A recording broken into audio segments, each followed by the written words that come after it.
Hello, hello, folks. In baseball, Mookie Betts was traded to the Dodgers, maybe the best leadoff hitter in the major league and former MVP. Why did Boston get rid of him? Was it strictly for contract negotiation situations? Dodgers did have to take on David Price's massive contract. Yeah. They're probably just unloading that on Los Angeles. The Astros got a new GM after their scandal of videotaping the calls from the catcher to the pitcher, and A.J. Hinch, their former GM, was fired. The NBA trade deadline has come and gone, which saw the Warriors trade D'Angelo Russell to the Timberwolves for Andrew Wiggins and 2 picks. The Cavaliers got Andre Drummond from the Pistons. Memphis traded Iguodala to the Heat, and Houston trades Clint Capella in a 3-team trade with Atlanta and Minnesota, essentially for Robert Covington, and now have the shortest team since 1970. But listen to this. Can you dig it? I just want to say I love y'all. I love this team. Woo! I'm wearing about half the beers I've been trying to drink, baby. It's been a long time coming, because what did we do? We had to fight for a right to party! Travis Kelce is one heck of an entertainer, made a great speech at the Chiefs' Super Bowl parade in Kansas City.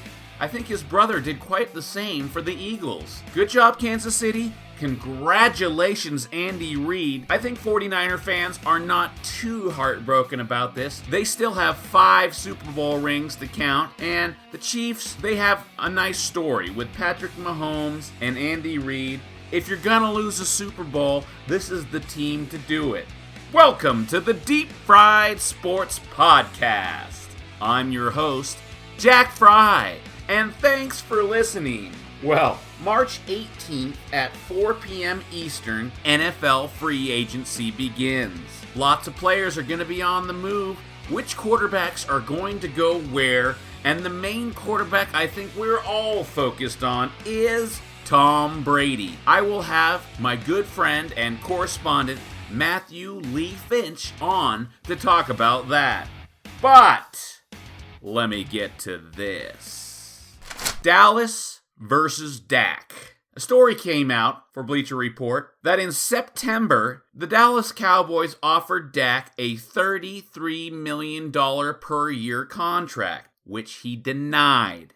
He wants more. Okay, hold on a second, folks. How could you not take that much money? Do you really think you're worth more than that, Dak? $33 million is not enough? What about all the money you've made just being a Dallas Cowboys quarterback? What about those ads on TV that we see? How much money are you making with that? Do you really need a huge contract that puts you in the top 5 of the league? You're not a top 5 quarterback. Some say you're not even worth that much, and the offer was more than generous. So why didn't he take it? Okay, let's play devil's advocate for 1 second here and look at it from Dak's perspective. He was on a pretty darn good deal, his rookie deal, for the last 4 years.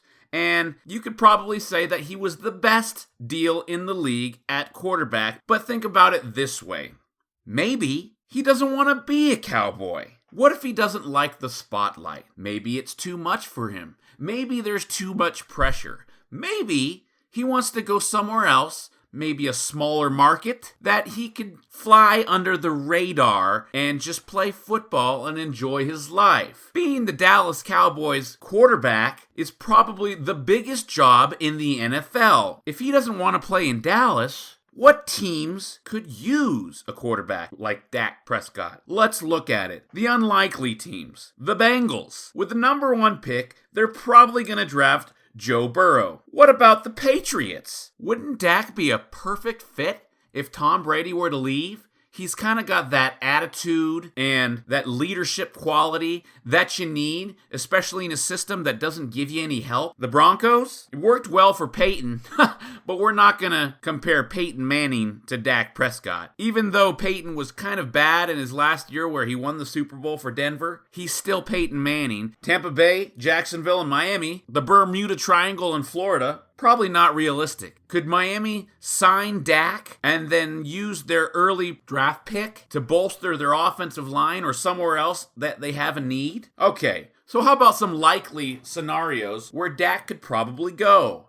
How about the Chicago Bears? Can we all agree that the Mitchell Trubisky experiment is a failure? He just had surgery on his arm, and I think Dak would be a pretty good fit in Chicago. What about the Panthers? Some say Cam Newton could go to Chicago, and if that happens, I think Dak Prescott would fit right into Carolina. He's kind of a poor man's Cam Newton. Maybe not as much talent, but definitely has a better head on his shoulders and has more maturity than Cam. How about the Titans? Do they stay with Tannehill or do they move off? What the heck is going to happen with Marcus Mariota? Is his career over or is he just a lifelong backup in this league now? Colts? Jacoby Brissett is good, but I think he's hit his ceiling, and he's not going to get much better than he already is. Dak Prescott has more potential. At least I believe he does. How about the Chargers? Dak in LA? Yes, please. I'd love to see that. But if he doesn't like the spotlight, then maybe he doesn't want to go to Los Angeles. I think the best landing spot for Dak Prescott if he leaves the Cowboys is the Las Vegas Raiders. He could be the first face of Las Vegas in the NFL. And if he doesn't like the spotlight, and that's the reason he wants to leave Dallas, Las Vegas is a brand new town for the NFL, which puts them in the spotlight, but it's not nearly as bright as Los Angeles or Dallas, and the head coach, John Gruden, would be able to share the spotlight with Dak, taking a lot of pressure off his back. If I were Dallas, I would offer him less than before. Less than the $33 million they offered him back in September. Consider Dak's play. Just look at the Philly game week 16. A must-win situation that they lost 17-9. No touchdowns in a winner-take-all? You've got to be better for a $33 million large. And if I were a GM, I would value Dak between $22 and $25 million per year. But the needle has moved, so anyone with success and potential is probably worth at least $30 million. Kirk Cousins is sitting at $28 million. So let's pay Dak more than that. Russell Wilson is the highest paid quarterback in the league with $35 million. So let's pay him less than that. Roethlisberger is at $34 million. Rodgers and Jared Goff are both at $33.5 million. One is obviously overpaid, and the other is paid just about right. Carson Wentz is at $32 million, and Matt Ryan is at $30 million. I think it's fair to put Dak right in between, say $31 million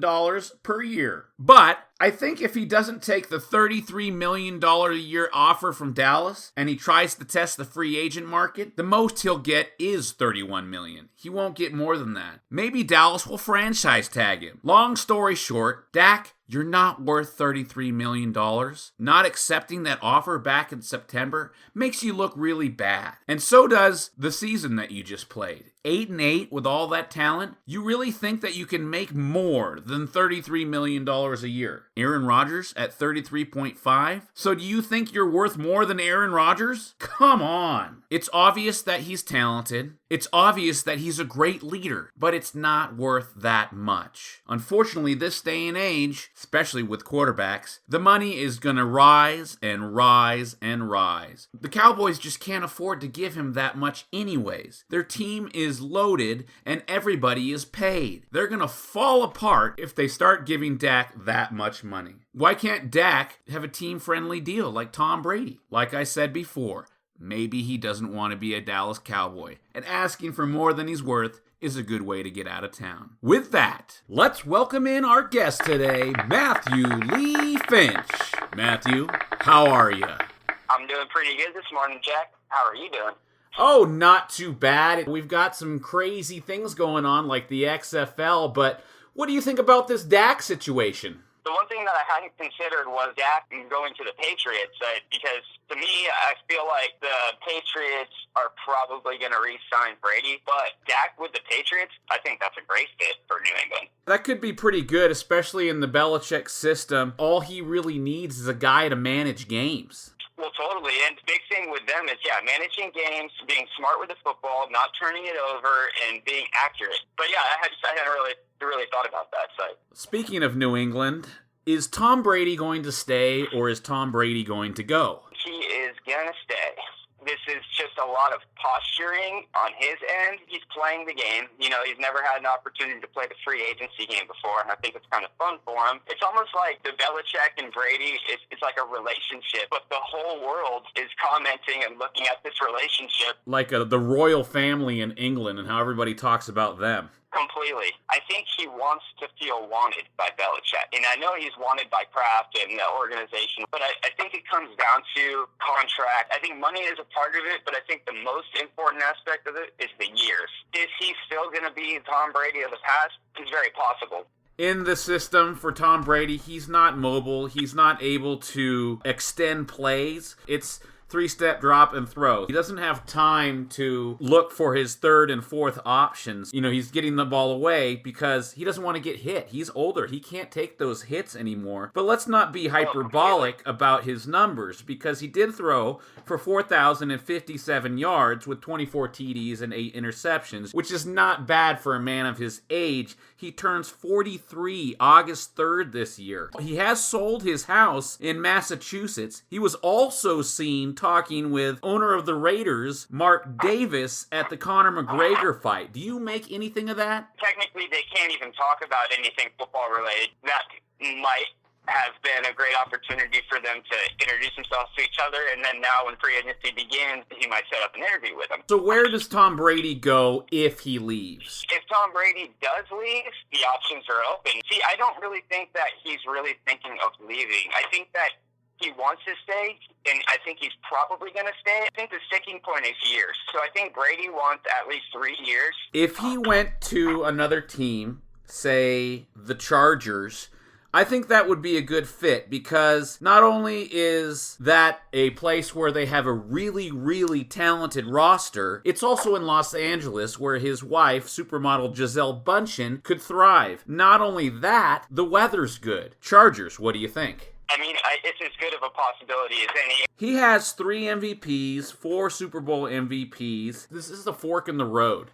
If he stays in New England, I think his legacy stays clean. But if he leaves and, say, doesn't do very good, what does that do to tarnish it? I don't think it does much. I think his legacy is already solidified. Brady has 6 Super Bowl rings, and he's been there 9 times, so it's kind of hard to argue with. Of course, my brother would argue that Peyton Manning is the best of all time, but yeah, that debate is pretty much over. 6 rings. How can you argue with that? It's just like Michael Jordan.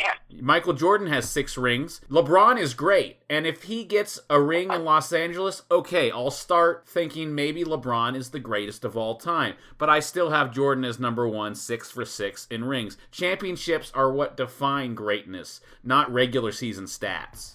Right, I agree. The 9 Super Bowl appearances, it's ridiculous. Absolutely. Well, I'm going to have to end it right there, but I really appreciate you coming on, Matt. Thank you, you too. Some pretty good analysis there from Mr. Matthew Lee Finch. Well, folks, thanks for listening. If you liked it, please subscribe and share it with your buddies. Music has been provided by Ben Sound. Oh, Ben. Just love those sounds. Thank you. Goodbye.